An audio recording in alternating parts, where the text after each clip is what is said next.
આજે સાંજે કલેક્ટર સાહેબ, કમિશનર અને એસપી એ સ્વામી બાપાના દર્શને આવ્યા હતા અને ખૂબ પ્રભાવિત થયા હતા અને જતાં જતાં કહ્યું કે 92 વર્ષે તો ઘણી બધી તકલીફો હોય, પણ તમારા ગુરુ તો સરસ બોલે છે, એમને બધી ખબર પડે એવું સંતોને પૂછ્યું. એટલે સંતોએ વાત કરી કે આપણા અંતરમાં શું ચાલે છે ને એ પણ ગુરુજીને ખબર પડી જાય છે.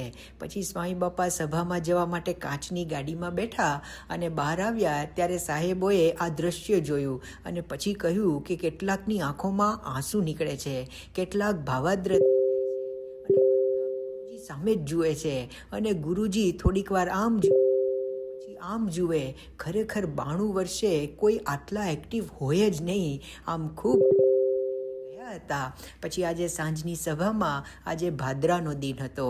કાર્યક્રમમાં પ્રાસાદિક સ્થાનોની વાતો થઈ હતી અને અંત ભાગમાં સ્વામી બાપા એક પત્ર લખીને આવ્યા હતા. તેનું વાંચન સ્વામી બાપાએ સ્વયં કર્યું. સ્વામી બાપાએ લખ્યું હતું કે મહાતીર્થભૂમિ ભાદરા એવું ટાઇટલ આપી એને અંડરલાઇન કર્યું અને પછી સ્વામી લખે છે કે જન્મસ્થાન અમારા મનને ઘણું ખેંચે છે. ભાદરા એ મૂળ અક્ષરનું જન્મસ્થાન છે. તેઓ શ્રીજી મહારાજની અનાદિની જોડ છે. તેથી આ સ્થાનનો ખૂબ ખૂબ મહિમા છે. જો વિચારીએ તો આ સ્થાન પરનું પર જણાય, અક્ષરધામ તુલ્ય જ છે. આ સ્થાનમાં શાંતિનો અનુભવ થશે, સંકલ્પ વિકલ્પ વિરામ પામશે અને બધાના શુભ સંકલ્પો પૂરા થશે. પછી સ્વામી બાપા આગળ લખે છે કે જન્મસ્થાનના દર્શન કરવા આવીએ ત્યારે થોડું બેસવું અને મહિમાનો વિચાર કરવો. અહીં જે માનતા રાખશે તે પૂરી થશે. માળા, પ્રદક્ષિણા, દંડવતનું વિશેષ ફળ મળશે. આ રીતે સ્વામી બાપાએ પત્રનું વાંચન કર્યું અને પછી છેલ્લે સ્વામીએ કહ્યું કે અહીં બધું લાભમ લાભ છે, આ પ્રમાણે કરશો તો ખૂબ ફળ મળશે. આ રીતે ભાદરાનો સ્વામીએ ખૂબ મહિમા કહ્યો. પછી આજે રાત્રે સૂતા પહેલાં અમેરિકાના એક બાળકનો જન્મ થયો હતો, એનો ફોટો બતાવ્યો. સ્વામીએ આશીર્વાદ આપ્યા અને પછી સ્વામીને ઉપરથી નામ પાડવાનું હતું. એટલે સ્વામી બાપાએ થોડું વિચાર્યું અને પછી ગમ્મતમાં કહ્યું કે મહીજી, કે એનું નામ મહીજી પાડીએ.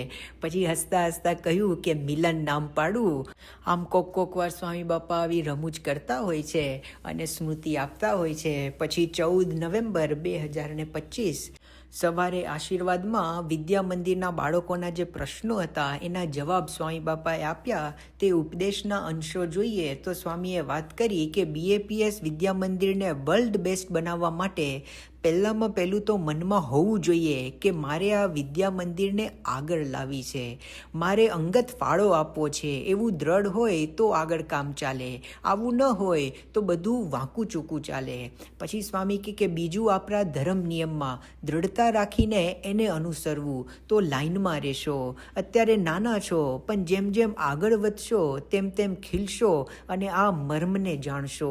પછી સ્વામીએ વાત કરી કે શિક્ષકો અને વાલીઓના મનમાં સ્પષ્ટ હોવું જોઈએ કે આ બાળકોને ક્યાં વારવાના છે, કેમ કે બાળકો તો નિર્દોષ છે, જેમ દોરો એમ દોરાય. અને છેલ્લે સ્વામી બાપાને પૂછ્યું કે આપ હંમેશા અમારી સાથે જ છો ને? ત્યારે સ્વામીએ કહ્યું કે સાથે જ છીએ. પછી સ્વામીને વિનંતી કરી કહો કે હું હંમેશા તમારી સાથે છું. ત્યારે સ્વામી બાપાએ કહ્યું કે I will always be with you અને સૌને એક યાદગાર સ્મૃતિ આપી દીધી. પછી વિદ્યા મંદિરના બાળકો જેમને મુખપાઠ અને કીર્તનોની રજૂઆત કરી હતી તે પરફોર્મન્સ સ્ટેજ પર બેઠા હતા. આ રીતે આશીર્વાદ પૂરા થયા એટલે તેઓ ત્યાં ફરી ગયા ગ્રુપ ફોટા માટે. ત્યારે સ્વામીએ જોયું અને કહ્યું કે પાછળના બાળકો ઢંકાઈ જાય છે. ફોટામાં પાછળના જે બાળકો બેઠા હોય એમનું ફેસ ઢંકાઈ જાય છે, એટલે બધાના ચહેરા સમૂહ છબીમાં આવી જાય તે માટે સ્વામી બાપાએ બધાને કાચની નજીક બોલાવ્યા અને પછી વ્યવસ્થાપકોએ બાળકોને વ્યવસ્થિત ગોઠવ્યા અને પછી ગ્રુપ ફોટો પાડ્યો. આમ સ્વામી બાપાએ આ વિદ્યા મંદિરનું નિર્માણ કર્યું છે તેની પાછળ પણ આ જ હેતુ છે કે કોઈ બાળક ઢંકાઈ ન જાય, બધા ખીલી શકે અને જીવનમાં પ્રગતિ કરી શકે. તે જ હેતુથી આ વિદ્યા મંદિર કર્યું છે. પછી બપોરે જમ્યા બાદ સ્વામી બાપા જોડે પ્રશ્નોત્તરી થઈ હતી. તે આ પ્રમાણે છે. સ્વામીને પૂછ્યું કે સ્વામી આગળ આવવામાં બહુ મજા આવે છે, પણ બીજા આગળ આવે એમાં મજા કેવી રીતે આવે? ત્યારે સ્વામી બાપાએ કહ્યું કે બીજા આગળ આવે ને એમાં મજા આવે એ આગળ વધવા માટેની કલમો છે. એટલે સત્સંગમાં આપણે આવ્યા છીએ તો આગળ વધવા માટે આવ્યા છે, તો એ પ્રકારે સાધના કરી અને આગળ વધીએ. એ રીતે સ્વામી બાપાએ જવાબ આપ્યો. પછી આગળ સ્વામીને પૂછ્યું કે સ્વામી, આપણે પાછળ રહીએ તો કોઈ આપને જુએ નહીં, ઓળખે નહીં. ત્યારે સ્વામીએ કહ્યું કે ભગવાન જુએ છે ને, એમાં બધું આવી ગયું. ભગવાન જુએ એટલું જ મજાનું છે. પછી આગળ સ્વામી બાપાને વાત કરી કે સ્વામી, આપણે સેવા ભક્તિ કથા કરીએ એમાં કોઈ વખાણ કરે ને એવી ઈચ્છા રહે છે, તો એ ઈચ્છા ન રાખવી જોઈએ ને.